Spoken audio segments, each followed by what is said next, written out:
దీని సాధ్యాల గురించి ఒక చర్చ, ఇక టైం షెడ్యూల్ ఏమైనా ఉందా, దీనికి టైం బాండ్ ఉందా, వివిధ రాష్ట్రాల్లో దేశవ్యాప్తంగా జరిగేటువంటి కులగణన వివిధ రాష్ట్రాలు వివిధ సామాజిక సమీకరణ ఉన్న నేపథ్యంలో అనేక అనుమానాలు అనేక ప్రశ్నలు ముందుకొస్తున్నాయి.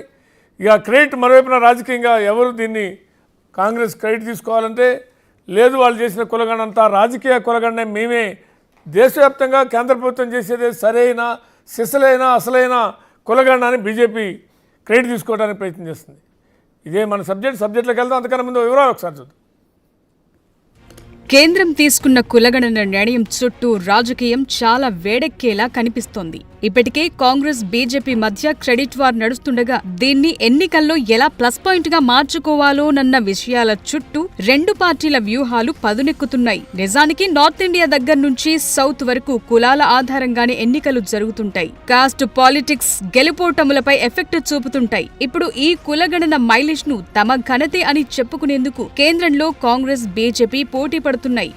కులగణనకు తెలంగాణ దేశానికి రోల్ మోడల్ అని కాంగ్రెస్ విస్తృతంగా ప్రచారం చేసుకుంటోంది. సిడబ్ల్యూసీలోనూ తెలంగాణ మోడల్ ని కేంద్రం పరిగణలోకి తీసుకుని జనాభా లెక్కల సమయంలో ఉపయోగించాలని తీర్మానించింది. ఇది బీజేపీకి ఏమాత్రం రుచించలేదు. అసలు రాష్ట్రాలకు కులగణన చేసే హక్కే లేనప్పుడు, అది చట్టబద్ధమే కానప్పుడు దాన్నెలా రోల్ మోడల్ గా తీసుకోవాలని బీజేపీ ప్రశ్నిస్తోంది. తాము ఎప్పటి నుంచో డిమాండ్ చేస్తే గాని ఇన్నాళ్లు కులగణనపై నిర్ణయం తీసుకోని బీజేపీ ఇప్పుడు నిర్ణయం తీసుకుని రాజకీయం చేయటమేంటని కాంగ్రెస్ గరమవుతోంది.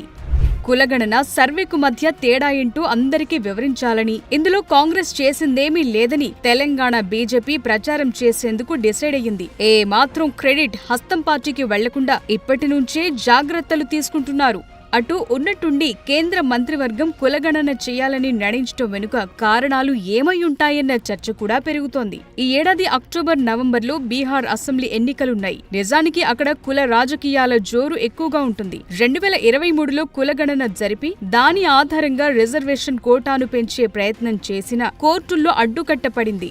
దీంతో సబ్కా సాథ్ సబ్కా వికాస్ అన్న తమ నినాదానికి కులగణనతో పరిపూర్ణమవుతుందని లెక్కలేసుకుంటోంది కమలం పార్టీ. బీహార్ అసెంబ్లీ ఎన్నికల్లో కాంగ్రెస్ ఆర్జేడీ పైచేయి సాధించాలంటే ఇంతకు మించి ప్లాన్ చేయాల్సిన పరిస్థితి.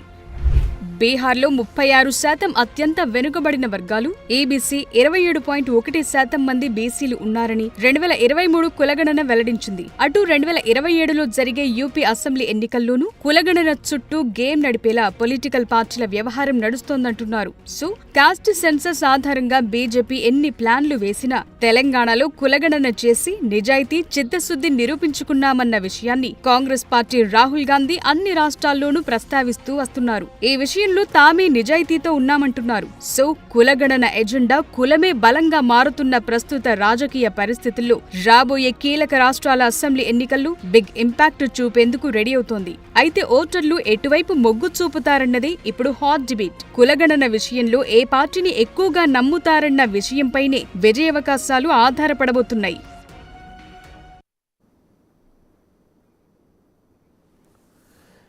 ఇదే అంశంపై మనతో చర్చలో పాల్గొన్నారు